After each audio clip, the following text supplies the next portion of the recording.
এখান থেকে সিধা যাবেন, সিধা গিয়ে ডান দিক গিয়ে একটা মোড় পড়বে, 4 মাথা মোড় দিয়ে বাদিকে ঢুকবেন, বাদিকে ঢুকে সিধা। ঠিক আছে? বুঝতে পারো না, আরেকবার বলো না। সিধা যাবেন, সিধা গিয়ে ডান দিক গিয়ে একটা 4 মাথা মোড় পড়বে, মোড় পড়ে বাদিকে ঘুরবেন, সিধা যাবেন। আমি বুঝতে পারছি না গো। একটু ঠিক করে বলুন না। দাঁড়ান। বিমল আছে?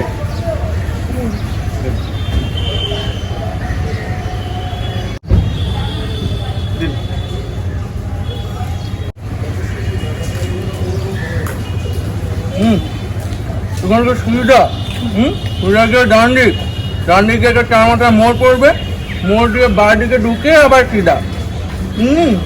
কি করে